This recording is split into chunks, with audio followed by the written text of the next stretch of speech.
Hello people, new video, new act. So today I've kept it visible for you ki what this video is all about. This act that I'm going to teach you in this particular video is Apna, the Payment of Wages Act 1936. Okay, हमारे industrial law का ये last act है. It is not as big or more concepts as there are in the Minimum Wages Act. Payment of Wages Act बहुत ही छोटू सा है पर अच्छा act है. समझने में क्वाइट ईजी टू अंडरस्टैंड. तुम्हें मिनिमम वेजेस एक्ट के बहुत सारे एस्पेक्ट्स ये एक्ट में रिपीट दिखेंगे. Minimum wages act and payment of wages act में मिनिमम वेजेस देना है, ये कंसेप्ट था. पेमेंट ऑफ वेजेस एक्ट में भाई पहले पेमेंट दो, तो मिनिमम वेजेस तो कैलकुलेट करो ही, पर पेमेंट दो, कितने समय के अंदर वो पेमेंट देना है, ये सारे एस्पेक्ट्स ये पर्टिकुलर छोटू सा एक्ट तुम्हें बताता है. So I guess I will take रफली half an hour may be of yours to make you understand what this payment of wages act is. So shall we begin? चलो let's see. The Payment of Wages Act 1936. Applicability. It is applicable to employee drawing up to rupees 18,000 per month. सो बहुत जगह पे हमने ये अभी industrial acts में ये provision हमने बहुत बार देखा है एप्लीकेबिलिटी में. कहीं 20,000 वाला एम्प्लॉय एप्लीकेबिलिटी में आता है, कहीं 21,000 वाला एम्प्लॉय एप्लीकेबिलिटी में आता है. तो भाई Pova Payment of Wages Act में an employee is applicable under the provisions of Wages Act if he draws a salary up to wages up to 18,000 per month. तो अगर आपका सैलरी 20,000 पर मंथ है, सॉरी आप payment of wages act के अंदर cover नहीं होते हो. Secondly it is applicable throughout the territory of India. So whole of India applicability payment of wages act की है. Okay, who is an employed person? Employed person is definitely an employee and it includes his legal representative अगर employee deceased है. Next देखते हैं industrial establishment. Okay, तो ये next definition हमें बताता है कि अगर payment of wages act industrial establishment पे एप्लीकेबल है तो इंडस्ट्रियल इस्टेब्लिशमेंट ये कैटेगरी में क्या क्या आना चाहिए. चलो, तो सबसे पहले tramway service is covered under the industrial establishment. Now what is tramway service? तो tramway service is nothing but जो पहले के ज़माने में tramways चलते थे, अभी भी कलकत्ता वगैरह साइड में there are tramway services. So if you are working under the tramway service, you are working under an industrial establishment. Then air transport service under civil aviation department. Civil aviation departments, aviation is air, air force, airplanes. तो ऐसे air transport service of civil aviation department में काम करने वाले लोगों को भी हम इंडस्ट्रियल इस्टेब्लिशमेंट में काम करते हैं ऐसे कैटेगराइज करेंगे. देन डॉक वॉर्फ जेटी, ये मैंने ऑलरेडी प्रीवियस एक्ट में समझाया है. Dock wharf jetty is nothing but the बंदरगाह जहाँ शिप्स आके डॉक होते हैं, या wharf and jetties the size के हिसाब से. जेटीज़ अपना छोटू सा जेटी जैसे गोराई जेटी है या दोस काइंड ऑफ जेटी जहाँ पे गोराई से एसल वर्ल्ड या वाटर किंगडम जाते हैं, तो ये जेटी से वो जेटी जाया जाता है. तो वहाँ पे भी काम करने वाले लोग इंडस्ट्रियल इस्टेब्लिशमेंट में काम करते हैं ऐसे मान के चलेंगे. Then inland vessel is a ship which is there on our own land, is inland vessel. The people who are working in that particular ship are also under industrial establishment. Then there is mine or oil field. Okay. Then there is plantation में काम करने वाले लोग. Then there is establishments which are into work of construction activities.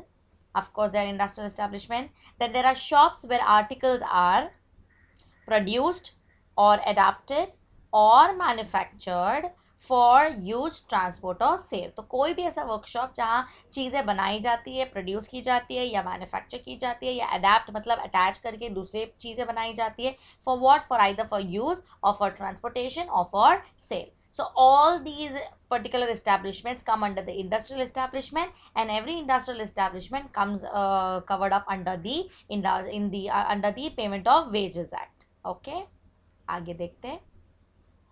अब वो पूछते चलो भाई वेजेस क्या है ये बता दो.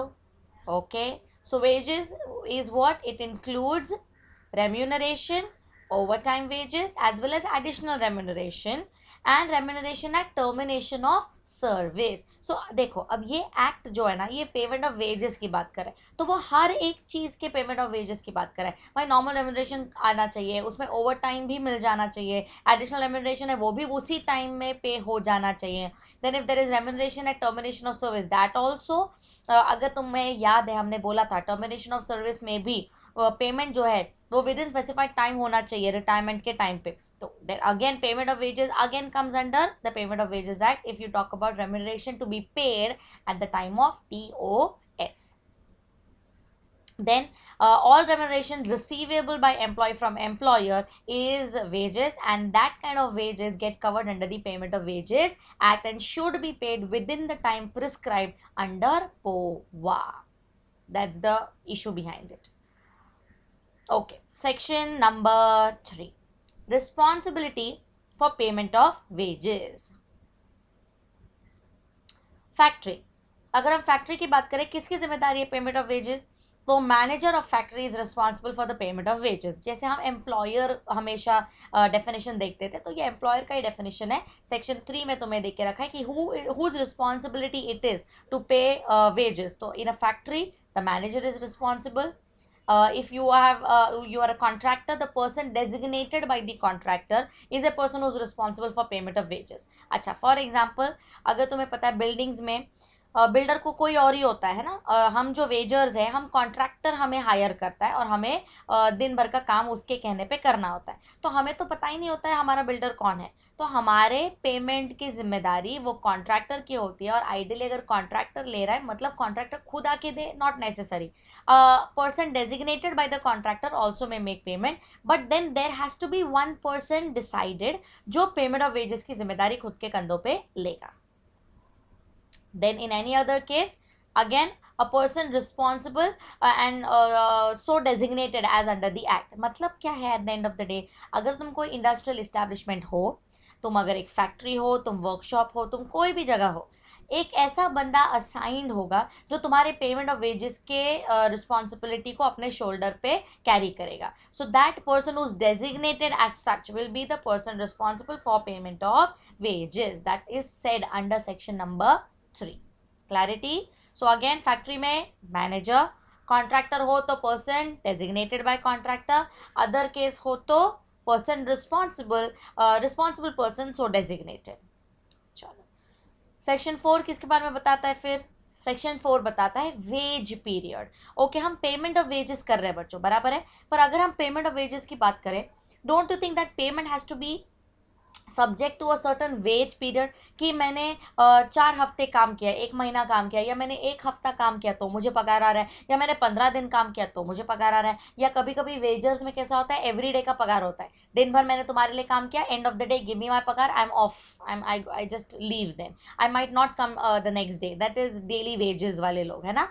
तो ये जो पेमेंट ऑफ वेजेस हो रहा है वो एक सर्टन वेज पीरियड के रिलेटेड होता है. तो वो वेज पीरियड कितना है, 1 महीना है क्या, 1 दिन हो सकता है क्या, फिर हम 20 दिन ले सकते हैं क्या हम 3 महीने का वेज पीरियड ले सकते हैं. That is a confusion that section number 4 clears out for you. So wage period is what, person responsible shall fix wage period, मतलब ऊपर जो सेक्शन 3 वाला बंदा है वो वेज पीरियड फिक्स करेगा.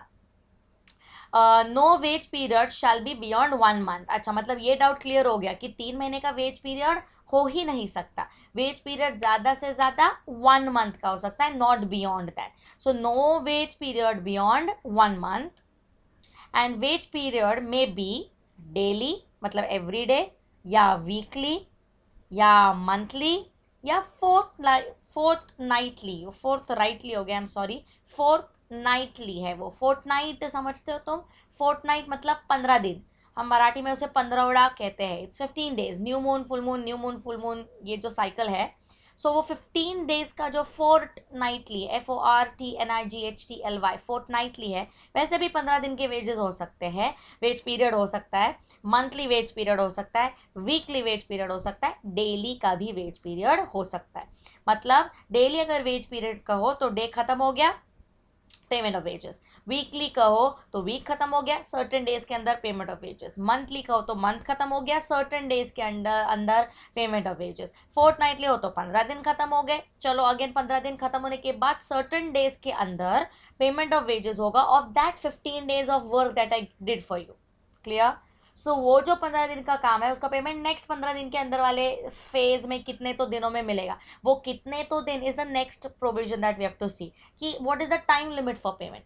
But right now what we are talking कि जो पेमेंट तुम मांग रहे हो ना वो कोई तो वेज पीरियड के रिलेटेड होना चाहिए। जैसे मैंने बहुत बार बताया भी है तुम्हें कि हम जब तुम्हारा लेक्चर लेने आते हैं, एक महीना जब हम तुम्हारा पूरा लेक्चर लेते हैं तो हमारे आवर्स कैलकुलेट होते हैं, फिर वो जो महीना खत्म हो जाता है उसके नेक्स्ट महीने के 10 दिन के अंदर हमें पगार आता है। सो वो हमारा जो सैलरी है वो कौन से महीने का है? गए महीने का है। तो हमारा वेज पीरियड क्या है? मंथली है। क्लियर? सो ये जो मंथली होना चाहिए कि डेली होना चाहिए कि क्या होना चाहिए, ये सेक्शन 3 में डिसाइड किया हुआ रिस्पॉन्सिबल पर्सन डिटरमाइन करता है एंड उसे फिक्स करके डिसाइड करके उसके बाद time limit time of payment of wages की बात आती है। अच्छा, पर ध्यान रखने की बात यह है सेकेंड पॉइंट में कि no wage period shall be beyond 1 month. Clarity? चलो, तो that was section number 3 and section number 4। Next section number 5, time for payment. Employ under establishments having less than 1000 employees, मतलब ऐसा इस्टेब्लिशमेंट जहाँ पे 1000 से कम लोग काम करते हैं, उनके लिए time limit is you have to be paying them wages before expiry of 7th day from wage period. मतलब आज अगर मैं ऐसे ऑर्गेनाइजेशन में काम करती हूँ जहाँ 1000 से कम लोग काम करें, तो कम लोग हैं, कम लोगों को पगार जल्दी दे सकते हो बिकॉज कम लोगों के लिए अरेंजमेंट करना है। सो मेरा वो जो वेज पीरियड है, फिर वो डेली हो, मंथली हो, वीकली हो, कुछ भी हो, वो खत्म हो गया। उसके 7 दिन के अंदर अंदर मेरा वो दिन का या वो महीने का या वो फोर्टनाइट का या वो वीक का पेमेंट नेक्स्ट 7 डेज के अंदर अंदर हो जाना चाहिए before expiry of 7th day from wage period. Wage period खत्म हो जाता है, फिर वो दिन खत्म होने दो, वीक खत्म होने दो, 15 दिन खत्म होने दो या मंथ खत्म होने दो, वो खत्म होने के 7 डेज के अंदर अंदर पेमेंट आ जाना चाहिए। Clear? When I am an establishment what were there are 1000 और less employees working. But second point में आता है if I am an employ working in an establishment having 1000 और मोर एम्प्लॉयज, मतलब 1000 एम्प्लॉयज या 1000 से ज्यादा, तो सेकेंड कैटेगरी में आ रहे हैं। 1000 से कम तो 7th डे के पहले, 1000 या 1000 से ज्यादा तो before expiry of 10th day from wage period. Which day? 10th day. तो अगेन डेली, वीकली, 15 डेज या मंथली खत्म हो गया, उसके 10 दिन के अंदर अंदर पेमेंट हो जाना चाहिए मुझे, जो एक ऐसा एम्प्लॉय है जो ऐसे ऑर्गेनाइजेशन में काम कर रहा है जहां 1000 या 1000 से ज़्यादा लोग काम करते हैं, एम्प्लॉयड है। ठीक है? So that is the category है 1000 और मोर, 1000 और लेस। तो 1000 और मोर या लेस देन 1000, 1000 और more before 10th day of wage period, expiry before expiry of 10th day from wage period, बराबर है। और 1000 से लेस वाले एस्टैब्लिशमेंट में अगर मैं काम करती हूँ तो मुझे कब वेजेस मिलने चाहिए? Before expiry of 7th day from wage period. चलो next, persons employed at dock, wharf और जेट्टी, इनका क्या रहेगा? तो आइडियली इनका देखो दिया है 7th डे है, so they are supposed to be paid before expiry of 7th day like 1000 और लेस वाले एम्प्लॉयज। बट फिर ये जो person employed at dock, wharf और जेट्टी है, उनके यहाँ पे कितने भी लोग काम करते होने दो, we are not going to count the number of people, we are just going to consider कि it is a dock or a wharf or a jetty. So in places like these जो लोग काम करते हैं उन्हें 7th day के expiry से पहले फ्रॉम वेज पीरियड पेमेंट चले जाना चाहिए। आगे देखो लिखा है where the employment is terminated by the employer, मतलब जब एम्प्लॉयमेंट एम्प्लॉई का एम्प्लॉयर टर्मिनेट करता है तो पता है ना टर्मिनेट होने वाला है। So before expiry of 2nd working day from TOS। अच्छा, अब क्या हुआ? टर्मिनेशन ऑफ सर्विस हो गया। टर्मिनेशन ऑफ सर्विस होने के बाद day 1 working day, day 2 working day, ये डे 2 पूरा होने से पहले मेरा पगार आ जाना चाहिए क्योंकि मेरा टर्मिनेशन ऑफ सर्विस हो गया है। क्लियर? अगेन वर्किंग डे होना चाहिए, ऐसा लिखा है 2nd वर्किंग डे। मान के चलो आज मेरा क्या बोलते हैं टर्मिनेशन ऑफ सर्विस हो गया है, कल छुट्टी है तो वो दिन काउंट नहीं करना है, परसों का वर्किंग डे, तरसों का वर्किंग डे, मतलब technically employer gets 3 days to make payment because 1 non working day आ गया इसके लिए। Clear?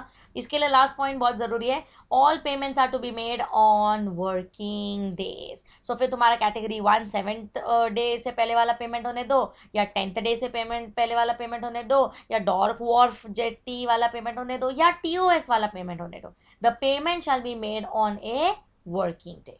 Clarity? So less than 1000 employees employed in that establishment, time for payment is before expiry of 7th day from wage period. For employees working where the establishment has employed 1000 or more employees, expiry before expiry of 10th day from wage period. If you are working in a dock or a wharf or on a jetty, so again from before expiry of 7th day. If your term employment gets terminated, तो termination of service से 2 दिन expire होने से पहले 2 working days सारे के सारे payment जो किए जाएंगे वो वर्किंग डे पे किए जाएंगे। ठीक है, चलो आगे देखते हैं। Section number 7, deductions. अब ये बहुत ज़्यादा ज़रूरी है, याद रखो बच्चों, ये सेक्शन में से ही ये चैप्टर में से क्वेश्चन पूछा गया है। ये चैप्टर में से और कुछ नहीं पूछा गया except deductions and the limit of the deductions. So you have to remember this is an important part. चलो, फाइन्स। यस, हमने मिनिमम वेजेस एक्ट में भी देखा कि डिडक्शंस में हम जब कोई भी वेजेस में से डिडक्ट करते हैं बिफोर पेइंग इट, तो those deductions have to be authorised by the act. So these are the authorised deductions. Fines can be deducted, then there can be deductions for absence of duty. मैंने काम पे छुट्टी ले ली beyond my leave, तो deductions from absence of duty that I can reduce from the salary. Then loss or damage of goods due to employees neglect, बराबर है, employ की गलती की वजह से एम्प्लॉयर की गुड्स को लॉस या डैमेज हो गया, उसके पगार में से कटेगा। फिर हाउस अकोमोडेशन अगर एम्प्लॉयर प्रोवाइड कर रहा है तो वो भाड़ा एम्प्लॉई के पगार में से, वेजेस में से कटेगा। देन एमिनिटीज़ अगर एक्स्ट्रा कुछ प्रोवाइड हो रही है, एमिनिटीज़ सुविधाएं, तो ऐसे केसेस में भी डिडक्शन किया जाएगा from the salary. Then recovery of advances. If you have taken advances from your salary, of course वो wages बाद में जब तुम्हें next month के wages मिलेंगे या next wage period के wages मिलेंगे, तो वो cut करके मिलेंगे from the advance that you have taken. That is deduction allowed, authorized deduction. Then recovery of loans. Of course जैसे हम अगर हमारे एम्प्लॉयर से लोन लेते हैं, हम क्या कहते हैं कि भाई हमारे वेजेस में से फिर किस्तों से माइनस कर देना, तो वो जो किस्त the EMI kind of conversion that we do, तो that is known as recovery of loans, तो वो तुम्हारे वेजेस से वैलिडली डिडक्ट हो सकता है। Then payment of insurance premium. Yes, you can, if the employer is actually has taken up an insurance policy for you, तो insurance payment premium का payment भी वहीं से जाएगा। Then deductions for provident fund. You remember employees contribution, employers contribution होता है provident fund में, तो वो यहीं से deduct होगा। ये हमारे सारे deductions हो गए। एक बार क्विक देखते हैं। These are the valid deductions जो पोवा के अंडर पेमेंट ऑफ वेजेस होने के पहले वेजेस में से कट सकते हैं। पहला फाइन, दूसरा deduction for absence of duty, तीसरा गुड्स को डैमेज कर दिया है एम्प्लॉय के निगलेक्ट की वजह से, चौथा हाउस एकोमोडेशन प्रोवाइड किया है एम्प्लॉयर ने एमिनिटीज़ प्रोवाइड की है, एम्प्लॉयर ने से तुमने एडवांस लिया था तो रिकवरी ऑफ एडवांस हो रहा है, या then there is recovery of loans, या then there is payment of insurance premium जो एम्प्लॉयर ने किया है वो तुम्हारे पगार से निकालेगा, and then deductions for provident fund जो अपेरेंटली एम्प्लॉयर दोनों का पहले भरता है, बाद में एम्प्लॉय के पगार से वेजेस से वो डिडक्ट किया जाता है। इन डिडक्शंस को छोड़ के और अगर कोई डिडक्शंस किए जाए तो वो अनऑथोराइज डिडक्शंस रहेंगे। Employer will not be able to idly deduct it from your wages. ठीक है, देन लिमिट ऑफ डिडक्शन, ये जो हम डिडक्शन कर रहे हैं, चलो आगे देखते हैं क्या है। 75% can be deducted where such deductions are made for payment to cooperative society, consumer cooperative society के लिए अगर ये डिडक्शंस किए जा रहे हैं तो 75% डिडक्शंस कर सकते हैं फ्रॉम योर वेजेस। वेजेस अगर 100 रुपये है, 75 रुपीज़ तक डिडक्शन हो सकता है, मतलब बंदे को फिर सिर्फ कितना जाएगा, 25 रुपीज़। ठीक है, बट यही अगर हम कहें इन अदर केसेस 50% तक ही डिडक्शन किया जा सकता है। The deduction will be due to all these reasons, but then it can be only up to 50%, that is your limit of deduction. Okay, आगे ओके, ये नोट क्या बताता है, सेक्शन 9 कहता है if 10 or more employed persons acting in concern, acting in concert मतलब acting together, एक साथ। कंसर्ट तुमने सुना है, म्यूजिकल कंसर्ट्स होते हैं, मतलब क्या होता है, वो लोग इकट्ठा गैदर होकर इंटीग्रेशन से गाना बजाते हैं, वायलिन्स बजाते हैं, कोई क्या बजाता है। सो वैसे ये 10 या 10 से ज़्यादा लोग अगर इकट्ठा मिलके प्लान करके कंसर्ट में एब्सेंट करते खुद को from work without giving notice या reasonable cost to the employer, तो ये जो एब्सेंस है, देखो वहां लिखा है such deductions from his wages may be made from any of them for absence of duty amounting to wages not exceeding those due for 8 days। मतलब फिर अगर बंदे ऐसे अगर खुद को एब्सेंट करते हैं, 8 दिन तक के पगार का डिडक्शन किया जा सकता है फ्रॉम देयर वेजेस, बट 8 से ज़्यादा दिन तक का पगार का डिडक्शन नहीं किया जा सकता। उन्हें कुछ तो सजा होनी चाहिए ना यार, if they are absenting themselves without any notice, without any reasonable cost, तो टेक्निकली 1 दिन छुट्टी ले रहे, पर उनका पगार कितने दिन का कट सकता है, 8 दिन का, बिकॉज उन्होंने मास बंकिंग किया है। तुमने सुना है ना ये concept, every college student knows what mass bunking is. इकट्ठा मिलके चल अपन कहाँ जाते हैं, पता नहीं कहाँ जाते हो यार तुम लोग आजकल, घूमने चले जाते कहीं, है ना। अब जूहू बीच तो नहीं बोल सकती, जूहू बीच तो नहीं जाते कोई, बट मे बी हम इकट्ठा मिलके कहीं ट्रैक पे जा रहे हैं, कोई अलीबाग जा रहा है 1 day पिकनिक के लिए, कोई गेटवे ऑफ इंडिया देखने जा रहा है यार, आजकल तुम लोग तो गोराई जाते हो, एसएल वर्ल्ड, वाटर किंगडम। तो अगर ऐसा तुम लोग छुट्टी मार के जा रहे हो तो यार ऑफ कोर्स प्रोफेसर चिढ़ेगा, वैसे एम्प्लॉयर भी चिढ़ रहा है। और एम्प्लॉयर कितना माइनस कर सकता है deduction from his wages, amount amounting to wages which will be due for रफली मैक्सिमम 8 days। ठीक है, तो अगर उसको लगा नहीं यार 2 दिन का ही पगार काटता हूँ, चल ठीक है, 3 दिन का ही, चल ठीक है, ज़्यादा से ज़्यादा 8 दिन का, उसका मन करेगा 10 दिन का काटूँ, पर वो काट नहीं पाएगा उतना पगार। ठीक है, आगे देखो सेक्शन नंबर 8, फाइन्स। चलो फाइन्स क्या है, नो फाइन, फाइन्स के डिटेल्स दिए तुम्हें यहाँ। No fine for employ under the age of 15 years। Yes, if your industrial establishment sometimes are child workers also, तो अगर वो 15 years के नीचे वाला कोई वर्कर है जो 14 से ऊपर है पर 15 से नीचे है, तो ऐसे एम्प्लॉय से फाइन कट नहीं की जाएगी। No fine with respect to such acts or omissions as allowed by employer by notice displayed at work। Yes, अगर तुमने ऐसा कोई एक्ट या ओमिशन किया है जो एम्प्लॉयर ने ही तुम्हें अलाउ किया था, कैसे तुम्हें समझाया था, तुम्हारे वर्क के जगह पे नोटिस डिस्प्ले की थी कि आज ये काम नहीं किया जाएगा, और अगर तुम नहीं करते हो तो उसके बारे में जो भी नुकसान है वो एम्प्लॉयर का है, तुम्हारे से कोई फाइन कट होने वाला नहीं है। Then no fine until opportunity of being heard is given to the employee। Yes, see the employee will always be getting an opportunity of being heard। हमारा ना कोई भी कायदा उठा लो, फिर कॉर्पोरेट लॉ उठाओ, इंडस्ट्रियल लॉज उठाओ, कमर्शियल लॉज उठाओ, कभी भी कोई भी फाइन पेनाल्टी तुम पे लेवी तब तक नहीं होती जब तक तुम्हें बोलने का मौका ना दिया जाए। सो वैसे ही कोई भी एम्प्लॉय पे कोई भी फाइन लेवी तब तक नहीं होगा जब तक उसे बोलने का मौका नहीं दिया जाए, जिसे इंग्लिश में कहते हैं opportunity of being heard will be given to him। The employer will hear him out first and then again decide whether the fine needs to be levied or not। फिर the fine is to be levied only with respect to 1 wage period। हाँ, अगर मैं कहीं से fine deduct कर रहा हूँ, वो फाइन एक ही वेज पीरियड के रिलेटेड होगी, वो फाइन आगे जाके सेट ऑफ होती नहीं रहेगी, तो एक वेज पीरियड के लिए वो फाइन माइनस किया जाएगा। वो बार बार पगार से बार बार फाइन्स कट नहीं हो रहे, एक गलती की सज़ा एक ही बार मिलेगी, बार बार नहीं मिलती रहेगी। Okay, the fine shall not exceed 3% of wages. तो तुम्हारे पूरे वेजेस में से अगर फाइन का डिडक्शन निकालना है तो वो कितना हो सकता है, ज़्यादा से ज़्यादा 3% of the wages that are calculated और suppose to be given to you. Then fines cannot be recovered in installments or after 90 days from applicability।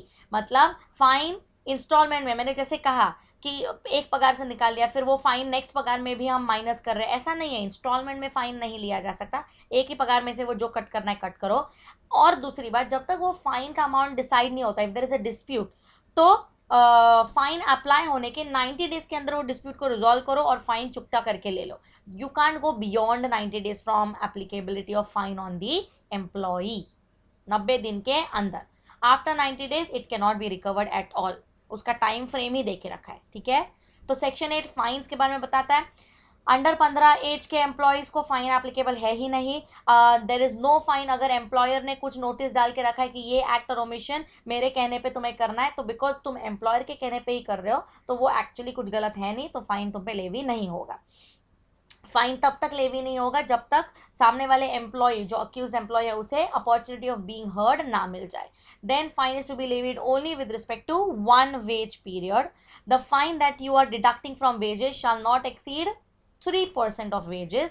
And lastly, ये fine cannot be recovered in installments, and it also cannot be recovered after 90 days from applicability on the employee. Clear? That is section number 8. Sorry. चलो, अब हमें उसके few important questions देखने हैं. Before going to few important questions, तुम्हें ये realise हुआ क्या कि ये कितना छोटू सा क्यूट सा चिंटुक सा एक्ट है. इसमें से ज़्यादा से ज़्यादा बार डिडक्शंस और लिमिट ऑफ डिडक्शंस के बारे में पूछा गया है. There is also a chance कि they might ask you for section 5 time for payment. So I have given those model questions to you, but एक बार क्विकली गो थ्रू करते हैं हमने ये एक्ट में क्या देखा. एक क्विक रिव्यू लेंगे तो थोड़ा हमारे फ्यू इंपॉर्टेंट क्वेश्चंस को हम बेटर देख पाएंगे. चलो, applicability payment of wages act. Okay, quickly applicability में उन्होंने क्या बताया था, याद करो जरा. परफेक्ट. क्या याद किया था, अर्निंग्स कितना है उस पर डिपेंड करता है. 18,000 पर month. Perfect. Then it is applicable throughout India. That is okay. चलो आगे. एम्प्लॉयड पर्सन कौन होता है. एम्प्लॉयड पर्सन वो है जो एम्प्लॉयड है ही, पर उसका लीगल रिप्रेजेंटेटिव भी एम्प्लॉई करार किया जाता है, डिसाइड किया जाता है. Industrial establishments are covered under पोवा. तो इंडस्ट्रियल एस्टैब्लिशमेंट में क्या क्या आया, सबसे पहले आया tramway service. Second, airport service under aviation department. Then dock, wharf, jetty. Then inland vessel. Next, correct. Next, plantation. Next, establishments which are working under construction activities. Then workshop where articles are produced, manufactured, adapted for use, transport or sale. Done, dusted. Next. See I am trying कि तुम ये act को अलग से पढ़ो ही नहीं, चुपचाप मेरा वीडियो देखो, वीडियो देखते देखते ही याद कर लो, ताकि ज़्यादा मेहनत तुम्हें ये एक्ट पे डालनी ही नहीं है ना. तुम वो टाइम कहीं और किसी और तुम्हारे कॉस्टिंग के लिए में भी, तुम्हारे टैक्स के लिए यूज़ कर पाओगे. चलो, देन वेजेस. वेजेस में क्या क्या इंक्लूडिंग है. This is first time wages में we are always talking about including. हम एक्सक्लूडिंग की यहाँ बात ही नहीं कर रहे. Normally we always talk about ये इंक्लूडेड है, बट ये बड़ी लिस्ट है एक्सक्लूजन्स की, है ना. चलो, तो including remuneration, overtime wages, additional remuneration, remuneration at termination of service. All these come under the scope of Payment of Wages Act, and all of them need to be paid well in time. All remuneration receivable by employee from employer. Okay, चलो. Section 3 और section 4 ज़रूरी वाली बातें. Responsibility for payment of wages, किसके कंधे पे ये जिम्मेदारी है. तो अगर मैं फैक्ट्री हूँ, मैनेजर ऑफ फैक्ट्री के कंधे पे. अगर मैं कॉन्ट्रैक्टर हूँ तो मेरे असाइंड डेजिग्नेटेड पर्सन के कंधे पे ये जिम्मेदारी आती है. अगर और कोई केस की बात देखें तो any responsible person who so designated to take this particular responsibility. यही सेक्शन 4 क्या कहता है बच्चों, wage period, heart of this chapter. Wage period ही तो पेमेंट ऑफ वेजेस पहले बताता है apparently. So person responsible shall fix the wage period which shall not be more than 1 month. Wage period क्या क्या हो सकते हैं, डेली हो सकता है, वीकली हो सकता है, मंथली हो सकता है, फोर्टनाइटली हो सकता है. आई होप तुमने स्पेलिंग करेक्ट किया है तुम्हारे फ्लो चार्ट में. Fortnightly, FORTNIGHTLY. चलो, फिर हमने देखा section number 5, time for payment. Employ under establishment having less than 1000 employees before expiry of 7th day from wage period. बराबर है. Then employees working under establishments having 1000 or more employees. ऐसे time क्या है, yes, before expiry of 10th day from wage period. ये सारा MCQs में तुम्हें बहुत मदद करेगा. So don't go dull. It is important. Maybe descriptive के लिए नहीं, पर MCQs objective के लिए definitely it is going to help you out. Persons employed at dock, wharf or jetty. 10 के साथ. चलो बता दो quick. Yes, 7th day. When employment is terminated by employer, तो termination of service के before expiry of 2nd working day. Next है आगे के. And all payments are to be made on a working day. चलो, फिर आगे section 7, deductions. पहला deduction है fine, फिर है deduction from absence of duty, then loss or damage of goods due to employees neglect, correct. House accommodation. House accommodation याद रहेगा तो next क्या था, amenities, perfect. फिर क्या था, रिकवरी ऑफ एडवांसेज. अब एडवांसेज याद आ रहा है तो लोन्स भी याद रख लो, recovery of loans. Then payment of insurance premium, again और एक पेमेंट है, correct, provident fund, deductions for provident fund. Then limit देखोगे तो दो लिमिट है, एक है 75%, एक है 50%। 75% जहां deduction is use for payment to consumer cooperative society, other cases में 50%। ठीक ठाक। फिर हमने देखा सेक्शन 9, 10 या 10 से ज्यादा लोग इकट्ठा मिलकर प्लान करके अगर छुट्टी मारते हैं विदाउट गिविंग नोटिस या reasonable cost to the employer, employer के पास क्या अधिकार है, 8 दिन तक का पगार डिडक्ट किया जा सकता है। देन सेक्शन नंबर 8 फाइन्स के बारे में बात करता है, which is the last part. No fine अगर एम्प्लॉय 15 साल के नीचे उम्र का है, नो फाइन अगर तुमने ऐसा कोई एक्ट या ओमिशन किया which is allowed by the employer by giving notice at your work. Then no fine until opportunity of being heard is given to the employee. No fine to be levied beyond 1 wage period. Then fine जो levy कर रहे हो वो ज़्यादा से ज़्यादा 3% of wages हो सकती है. And lastly, fine cannot be recovered in installments or it cannot be recovered after 90 days from applicability. Correct? चलो अब हम देखते हैं few important questions. What is the procedure in imposition of fine on the employees under this act? अब भी just किया section 8, these are the provisions with respect to imposition of fine. लिख पाएंगे? चलो देन अब ये सबसे जरूरी वाला पार्ट देखो, तुम्हें 2 बार पूछा गया ये question. What are the kinds of deductions that can be made from the wages? We have a list of deductions as under section number 7.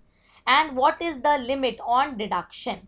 तो जून 17 में 5 मार्क के लिए तुम्हें what is the limit on deduction पूछा गया था, और दिसंबर 17 में 10 मार्क के लिए तुम्हें what are the kinds of deductions that can be made from wages ये पूछा गया था. सो इमेजिन आंसर छोटा है पर मार्क्स कितने हैवी है, 5 मार्क्स 10 मार्क्स. अच्छा ये बात उतनी ही सही है कि ये पर्टिकुलर एक्ट में से एवरी टाइम पूछा नहीं जाता है, पर जब भी पूछा जाता है तो 7 या 10 मार्क दाव पे लगे हुए. सो अगर इतने ही सेट ऑफ क्वेश्चंस में से पूछा जा रहा है, why not become pros at all those questions that come or arise out of this particular chapter. So ये एक पर्टिकुलर क्वेश्चन के आंसर को मैंने ऑलरेडी दिया है तुम्हें वीडियो स्लाइड में, so I am not discussing it again, पकाना नहीं है मुझे तुम्हें, पर याद रखो ये इंपॉर्टेंट क्वेश्चन है, 2 बार पूछा गया, जून 17 और इमिजिएटली दिसंबर 17 में. सो यू नेवर नो, ये बार के पेपर में भी अगर आ गया तो यू बेटर बी प्रिपेयर्ड, है ना. आगे elaborate the provisions of section 5 which deal with time within which wages shall be paid. easy busy, इतना easy question है यार, 5 मार्क के लिए पूछा गया तो मैं फुदक के लिखूंगी यार. सेक्शन 5 हमने ऑलरेडी लिखा है, time limit within which it can be paid, याद है, 1000 से कम बिफोर एक्सपायरी ऑफ 7 days, 1000 या 1000 से ज़्यादा before expiry of 10th day, डॉक वॉफ या जेटी 7th day, TOS 2nd working day, and all payment to be made within all payments to be made on a working day. बस ना bro, और क्या लिखना है. चलो next, define the term wages and wage period. We have answer to both. Wage period का भी मैंने तुम्हें डेफिनेशन दिया है और वेजेस का भी मैंने तुम्हें डेफिनेशन दिया है. So all in all a very cute and छोटू सा act. I hope I have not bored you. I have tried to keep it concise. I have tried to not pakafy you, and I have also tried कि ये आधे घंटे में मैं तुम्हें वो रट्टा ही मार के ख़त्म करूँ वो particular chapter. So minimum wages elaborate है, उसे उतने तरीके से ढंग से सही से समझना पड़ेगा, पर पेमेंट ऑफ वेजेस उसी के जैसा है, it's like a duplicate, just an extension types. So better watch this video twice may be, thrice may be, you won't need to do anything more for out of your own. बस ये video देख के तुम्हारा काम खत्म हो जाएगा, तो वो पर्टिकुलर जो एनर्जी सेव हो रही है, better use it for something nice over there, है ना. So this is the last part of our industrial law. I am ending it on a happy note. अपना इंडस्ट्रियल लॉ भी यहाँ खत्म हो जाता है. चलो take care, bye bye, study well, all the very best.